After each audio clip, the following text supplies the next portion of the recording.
નમસ્કાર ખેડૂત મિત્રો, હું ચતુર સાંખટ મદદનીશ ખેતીને આપ સૌનું કૃષિ દર્પણ ચેનલમાં હાર્દિક સ્વાગત કરું છું. ખેડૂત મિત્રો, આજે તમારા માટે ખૂબ જ અગત્યનો વિષય, આવતી ખરીફ ઋતુ એટલે કે આવતા ચોમાસા પહેલાં જમીનને તાકાતવાળી કેમ બનાવવી, બળવાન કેમ બનાવવી, એ વિષય ઉપર આપણે આજે માહિતી મેળવવાના છીએ. ખેડૂત મિત્રો, આ માહિતી ખૂબ અગત્યની છે. આ માહિતીનો વિડીયો સંપૂર્ણ તમે જોજો. ક્યાં આપણે ભૂલ કરીએ છીએ અને આપણે ઉત્પાદનની અંદર ક્યાં થાપ ખાઈએ છીએ એ આપણે જાણવું ખૂબ જરૂરી છે. તો ખેડૂત મિત્રો, આ માહિતીનો વિડીયો તમે સંપૂર્ણ જોજો. આજ દિન સુધી તમે કૃષિ દર્પણ ચેનલને જો સબસ્ક્રાઈબ ન કરી હોય તો આજે તમે કૃષિ દર્પણ ચેનલને સબસ્ક્રાઈબ કરી લેજો, ભૂલતા નહીં. આ ચેનલમાં મૂકવામાં આવતી માહિતી તમારા સુધી પહોંચે એના માટે તમે સબસ્ક્રાઈબ કરો, એ ખૂબ જરૂરી છે. માહિતી ગમે તો તમે લાઈક કરજો. આ લાઈક કરવાનું ભૂલતા નહીં, કારણ કે તમારી એક લાઈક મને ઉર્જાવાન બનાવે છે. તો ખેડૂત મિત્રો, લાઈક કરજો. વધુ ખેડૂતોને તમે શેર કરવાનું ભૂલતા નહીં, મોકલવાનું ભૂલતા નહીં, ફોરવર્ડ કરવાનું ભૂલતા નહીં, જેથી કરીને આ માહિતી વધુ ખેડૂતો સુધી આપણે પહોંચાડી શકીએ. ખેડૂત મિત્રો, જમીનને બળવાન કઈ રીતે બનાવવી, જમીનને તાકાતવાળી કેમ બનાવવી? ખેડૂત મિત્રો, કેટલા પ્રકારની કહેવતો છે. જણનારીમાં જોર ન હોય તો હોયાની ગમે એટલી ભેગી કરો, શું કામની? ધરતી માતા બળવાન ન હોય. આપણે જાણીએ છીએ, તમે બળદ રાખતા હતા ત્યારે તમને બધાને ખબર છે કે જે વાછડાને બે આંચળ ધવડાવી અને જે મોટો કર્યો હોય એ જે ધડ બનતી, હારો બળદ બનતો, એ ક્યારેય ગોઠણીયા નહોતો વાળતો, એ હાટ તોડાઈ નાખતો હતો. ધાયવા વગરનો વાછડાને પ્લોટો અને કદાચ બળદ બને તો એ ગોઠણીયા વાળે. આજે ધરતી માતાની પરિસ્થિતિ આવી થઈ ગઈ છે. ધરતી માતાનું શોષણ અતિરિક્ત થઈ ગયું છે. જમીનમાં જે નાખવું જોઈએ એ સમય નખાતું નથી, એને કારણે આપણે જમીન છે એ કહ વગરની થઈ ગઈ છે, તાકાત વગરની થઈ ગઈ છે. તો એને બળવાન કેમ બનાવી? કારણ કે જ્યાં સુધી ધરતી માતા બળવાન નહીં હોય ત્યાં સુધી એનો સંતાન, છોડ બળવાન તાકાતવાળો નીકળશે નહીં. અને તાકાતવાળો છોડ છે, પેટીમાં રાખ્યો હોય 6 મહિના બાળકને, અને પછી આપણે એને ડૉક્ટર, એન્જિનિયર બનાવવાની વાત કરીએ તો કદાચ એનો શારીરિક, માનસિક અને અવયવોનો સંપૂર્ણ સારો વિકાસ ન થાય તો એ છોકરો સારો એન્જિનિયર, સારો ડૉક્ટર ન બની શકે. એટલા માટે એને સારી રીતે જો એનો ટૂંકમાં ઉછેર છો હોય, તંદુરસ્ત બાળક હોય, કુપોષિત બાળક ન હોય, તો જ એ ધાર્યું તમે કોઈ પણ દિશામાં ભણાવો હોય, મોટો અધિકારી બને, મોટો ડૉક્ટર બને, મોટો એન્જિનિયર બને. ખેડૂત મિત્રો, આજે સપના ઊંચા જોઈએ છીએ, મારે એટલા મણિકા તોડવા છે, પરંતુ આપણે શરૂઆતમાં જે ધ્યાન દેવાનું છે ત્યાં આપણે ધ્યાન દેતા નથી. એટલે આપણી ધરતી માતા છે એ ક્યાંક ને ક્યાંક નિર્બળ રહી છે, તાકાત વગરની બની રહી છે. એને કારણે છોડ છે એ ધારી ઉત્પાદન આપતું નથી, ને જરીક પણ વાતાવરણમાં ફેરફાર થાય પાક સહન કરી શકતો નથી અને પાક ઉત્પાદન આપી શકતો નથી. તો ખેડૂત મિત્રો, જમીનને તાકાતવાળી બનાવવા માટેના આપણે કયા પગથિયા છે એ ખૂબ અગત્યનું છે. તમે આ માહિતી પૂરેપૂરી જોજો. ખેડૂત મિત્રો, પહેલું છે સેન્દ્રીય ખાતરો. આપણે પહેલેથી ડીએપી, યુરિયા અને એનપીકેના મોટા મોટા થેલા 50 કિલોના લાવી અને જીકાજીક કરીએ છીએ, એને કારણે ધરતી માતાને કંગાળ હાલતમાં મૂકી દીધી છે. પહેલું પાયાનું છે સેન્દ્રીય ખાતર. સેન્દ્રીય ખાતર એટલે છાણિયું ખાતર. છાણિયું ખાતર પણ એમાં આવે. કમ્પોસ્ટ આપણે અત્યારે ઘણા બધી કંપનીઓ બનાવે છે, કમ્પોસ્ટ પણ આવે છે, કમ્પોસ્ટ જાતે પણ બનાવી શકીએ છીએ. બીજું કે એમાં અનેક પ્રકારના ખોળ પણ આવે છે. સેન્દ્રીય ખાતરો અત્યારે બજારમાં ઘણા બધા મળે છે, સેન્દ્રીય ખાતરો આવે છે. લીલો પડવાશ, આ બધા જ ટૂંકમાં આપણે સેન્દ્રીય ખાતરની અંદર આવે છે. તો સામાન્ય રીતે છાણિયું ખાતર છે એ આપણે સામાન્ય રીતે જે સાચી પદ્ધતિથી બનવું જોઈએ એ સાચી પદ્ધતિથી ન બનવાને કારણે આપણે કચરો રીતે નાખીએ છીએ. મોટાભાગના અત્યારે ઉનાળામાં તમે જોજો, ટ્રેક્ટર ભરીને ટૂંકમાં ખેતરમાં જતા છે, પણ બધો કચરો દે છે. એમાં કોઈ ગળિતું હોના જેવું જે ખાતર કહીને હું ગીતો સુગંધ આવે એવું ખાતર હોતું નથી. કચરો જ હોય છે, હળ્યા વગરનો, અજકચરો હળેલો. અને એને કારણે આપણે ઉધઈને પણ આમંત્રણ દઈએ છીએ અને અનેક પ્રકારની ફૂગ અને જીવાતોને આપણે જમીનજન્ય આમંત્રણ દઈએ છીએ. મૂંડા, સફેદ મૂંડા જે વધતા જાય છે, કાચું ખાતર જાય એના કારણે પ્રશ્ન ઊભા થાય છે. તો ખેડૂત મિત્રો, હોના જેવું ગળિતું ખાતર આપણે જો નાખશું તો જ ફાયદો થશે. પશુપાલન ઘટતું જાય છે એટલે ખેડૂત મિત્રો તમારો પણ વાત નથી. તો આવા સંજોગોની અંદર વેચાતું આપણે લેવા જઈએ તો વેચાતો બજારની અંદર 2.5 થી 7 રૂપિયાનું 1 કિલો ખાતર છે એ બજારમાં મળતું હોય છે, અને 50 કિલોની બેગ છે 250 થી 400 રૂપિયાની બેગ અત્યારે સામાન્ય રીતે મળતી હોય છે. તો ખેડૂત મિત્રો, આ મોંઘું પડે છે. વેચાતું ત્યાં તમે છાણિયું ખાતર લેવા જાઓ તો ઘણી વખત કચરો વધારે હોય છે, એને કારણે આપણે ઘણી વખત એ ફાયદાને બદલે નુકસાનનો ધંધો કરી બેસીએ છીએ. તો ખેડૂત મિત્રો, હંમેશા ખાતર છે એ સાચી ખાડમાં હળવી, અને જેમ આપણે જૂની પદ્ધતિ હતી કે આખું વરખ ખાડમાં હળતું હતું અને પછી ઉતરેટી કરીને આપણે ચોમાસું નજીક આવે ને 10-15 દિવસની વાર હોય ત્યારે નાખતા હતા. અત્યારે મોટાભાગના ખેડૂતો છે એ ઉનાળાની અંદર ઢગલા કરી આવે અને એને કારણે જમીનમાંથી આપણે જે ખાતર નાખીએ છીએ એમાંથી સેન્દ્રિય કાર્બન છે, નાઇટ્રોજન છે, જે ઉડ્ડયનશીલ છે તત્વો એ બધા ઉડી જાય છે અને છેલ્લે કચરો વધે અને એ આપણે નાખીએ અને પછી ઢગલા ખોલીએ તો એમાં કંઈ ટૂંકમાં ધરતી માતા ધરાતી નથી. ધરતી માતા ભૂખી રહે, જમીન ભૂખી રહે અને ભૂખી માં છે એ આપણને ધાર્યું ઉત્પાદન આપી શકતી નથી. તો હંમેશા સારું ખાતર પસંદ કરો. તમારી પાસે દેશી ખાતર ઢોર હોય તો તમે સાચી પદ્ધતિ બનાવો. રસ્તાની અંદર ઉકળા કરીએ છીએ, રસ્તામાં ઉકળા ન કરાય અને ખાડમાં નાખાય તો જ ફાયદો થાય. જગ્યાના અભાવે આપણે રસ્તા પર ઉકળા કરીએ છીએ. ચોમાસાના વરસાદની અંદર બધો ટૂંકમાં પાણીમાં ચેકડેમ ને તળાવોમાં, બોરમાં, દરિયા બધું જતું રહે છે અને આપણે કચરો વધે છે એ ખેતરમાં નાખીએ છીએ, ટ્રેક્ટર માટે નાખીએ છીએ. ઘણી વખત આપણે ઘણી ગણતરી કરીએ, એક લારી નાખ્યું, 2 લારી નાખ્યું, પણ આપણે કચરો નાખીએ છીએ, એને કારણે આપણે ફાયદો મળતો નથી. તો ખેડૂત મિત્રો અહીંયા ખાસ ધ્યાન દો, ગળતું ખાતર તમે નાખો 100% હળી જેવું. ત્યારબાદ છાણિયું ખાતર તમારી પાસે હોય તો કમ્પોસ્ટ પણ તમે નાખી શકો છો. કમ્પોસ્ટ અત્યારે ઘણી બધી કંપનીઓ બનાવે છે અને સારી કંપની છે, ક્રિપ્કો છે કે ઇફકો છે અથવા તો જીએનએફસી, જીએફસી કે સારી કંપની કોઈ હોય અને સારી ગુણવત્તાનું જો ખાતર હોય તો એ તમે કમ્પોસ્ટ પણ વેચાતું રાખી શકો. સેન્દ્રિય ખાતરો અત્યારે બજારની અંદર અને સરકારશ્રી પણ સબસિડીઓ આપે છે, તો એનો પણ તમે લાભ લો અને સેન્દ્રિય ખાતરનો તમે ઉપયોગ કરશો તો જમીન છે તાકાતવાળી બનશે.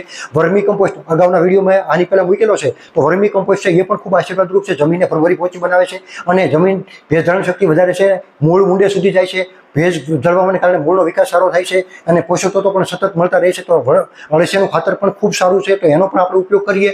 ખોળ, આજે ખેડૂત મિત્રો ખાદ્ય અનેક પ્રકારના ખોળ છે, બજારની અંદર સબસિડીમાં પણ મળે છે અને પ્રાઇવેટ કંપનીઓ પણ બનાવે છે, તો એનો પણ આપણે લાભ લઈએ. અખાદ્ય ખોળની અંદર જો વાત કરીએ તો સામાન્ય રીતે એરંડી એટલે દિવેલીનો ખોળ છે, લીમડાનો ખોળ છે, કરંજનો ખોળ છે, મહુડાનો ખોળ છે, અખાદ્ય ખોળ છે.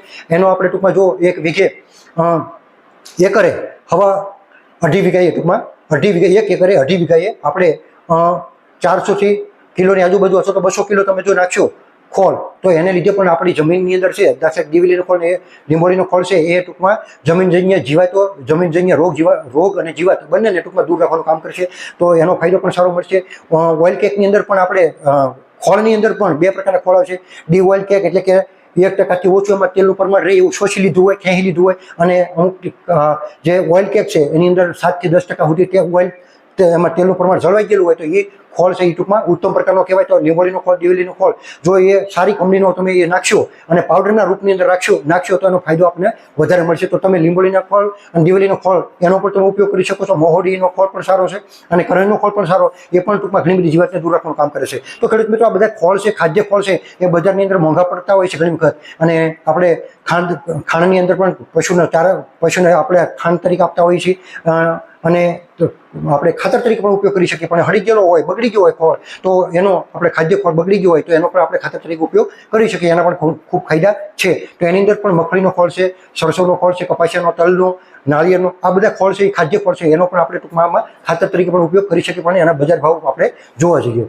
ખેડૂત મિત્રો, મેં કીધું એમ કે ખોળને પાવડરના રૂપની અંદર આપીએ તો વધારે ટૂંકમાં એ ગુણકારી છે અને ખાસ એમાં તેલનું પ્રમાણ સારું હોય તો ઘણી વખત એનો ફાયદો પણ વધારે મળતો હોય છે. તો ખેડૂત મિત્રો, એ પણ આપણે એનો ઉપયોગ કરી શકીએ છીએ.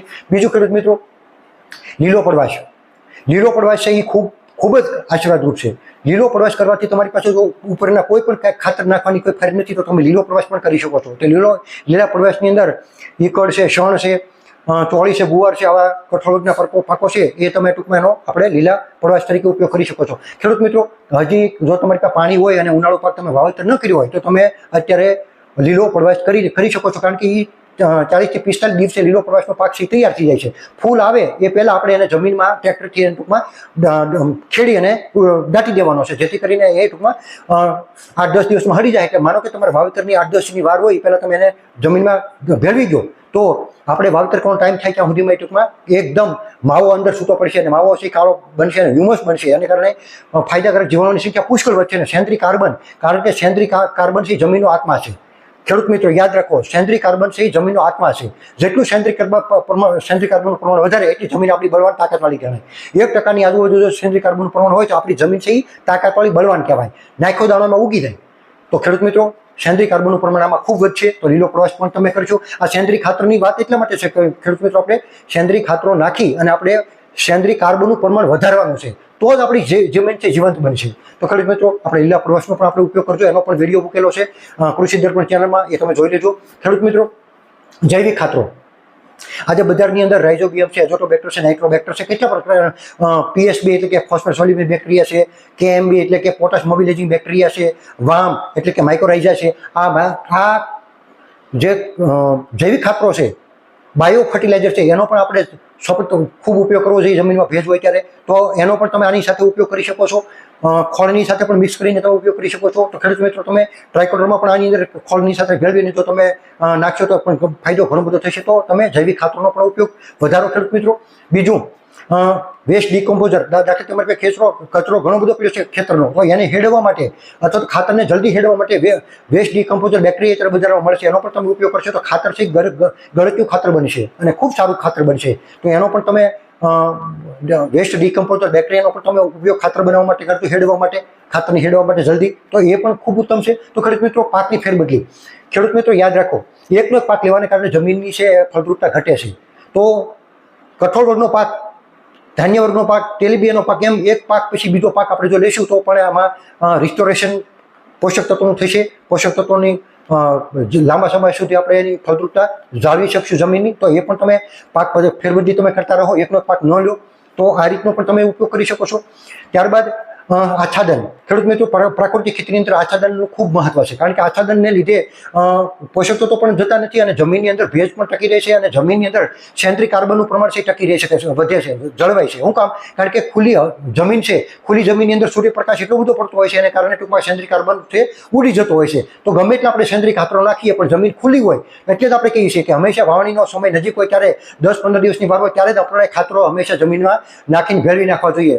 અગાઉ તમે દાખલા તરીકે ઘણી વખત જ્યારે એપ્રિલ મહિનો કે મે મહિનામાં તો વહેલા નાખી દેવો તો એ ખાતરો છે એ કોઈ ફાયદો એટલો રહેતો નથી, કારણ કે બધા હુકા થઈ જાય છે, ભેજ રહેતો નથી અને પોષક તત્વો પણ એમાં જળવાતા નથી. તો હંમેશા વાવણીની 10-15 દિવસની વાર હોય ત્યારે જ આપણે સેન્દ્રિય ખાતરો કે આ બધા ભેળવવા જોઈએ, જેથી કરીને આપણે સારામાં સારું ઉત્પાદન મેળવી શકીએ. તો ખેડૂત મિત્રો પાકનું આચ્છાદન કરો. બીજું, પ્રાકૃતિક ખેતી કરતા ઘન જીવામૃત. ખેડૂત મિત્રો ઘન જીવામૃતની અંદર કેટલા પ્રકારના ફાયદાકારક જીવાણુ હોય છે કે આપણી જમીનને ફરીથી અળસિયા આપણી જમીનમાં પાછા ઊંડે વહી ગયા છે તે ઉપર આવશે. તો આપણે ઘન જીવામૃતનો આપણે જો ઉપયોગ કરશું, 150 કિલોથી વધારે તમે એક વીઘે તમે જો ઘન જીવામૃત તમે નાખો, 1 હેક્ટરે 1000 કિલોની ભલામણ છે, તો તમે એ રીતનું ટૂંકમાં નાખશો અને એને જમીનમાં જો ભેળવી દેશો તો અમુક જગ્યાએ ખાડા કરીને જો તમે જીવામૃત કે ઘન જીવામૃત નાખી અને ખાડા પૂરી દો અને પછી તમે આવતી સિઝનની અંદર તમે જોજો તમારી જમીનની અંદર એટલી બધી ફાયદાકારક જીવાણુ વધશે કે આપણો છોડ છે એ તંદુરસ્ત નીકળશે.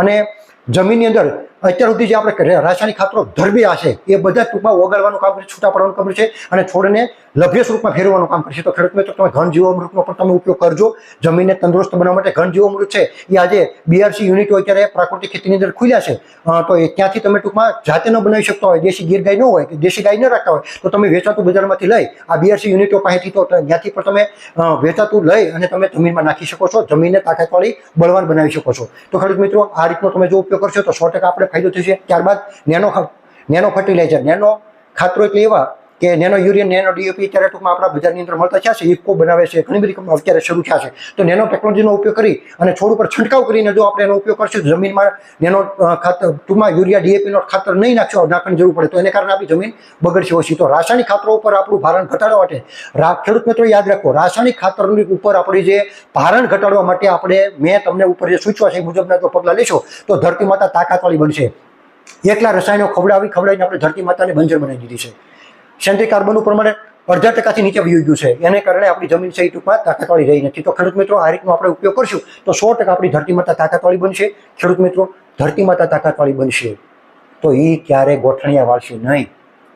તમારે ગમે એટલું હળ ઊંડું ઉયું થાય તો એ ટૂંકમાં એ હળને બહાર કાઢશે, એટલે કે છોડ ગમે એટલું ટૂંકમાં ત્યાં રોગ જીવાતની એ કારગત આવવા દે નહીં. જેમ માંદો બળજો કે બીમાર ગાય હોય એને બગાહું કે એની ઈતળીઓની પ્રમાણ જે વધારે હોય ને તંદુરસ્ત વૃષ્ટ ત્યારે રખડે છે બળદ, એમાં ટૂંકમાં ઈતળી કે બગાહ આપણે ઓછી જોવા મળે છે. એમ આપણી ધરતી માતા તાકાતવાળી બનશે, બળવાન બનશે તો જ આપણો છોડ બળવાન બનશે અને કોઈ રોગ જીવાત એટલું બધું નુકસાન કરી શકશે નહીં. બિનજરૂરી આપણા ખેતી ખર્ચ પણ ઘટી જાય. તો ખેડૂત મિત્રો આ રીતની જો તમે ખેતી કરશો તો તમારી ખેતીની અંદર તમને નફાકારક ખેતી થતાં કોઈ રોકી શકશે નહીં. તમને ખેતી કરવાની ખૂબ મજા છે, જમીન બળવાન બનશે તો જ આપણે ટૂંકમાં સારું ઉત્પાદન મેળવી શકશું. ખેડૂત મિત્રો આ માહિતી તમને ખૂબ ઉપયોગી થશે.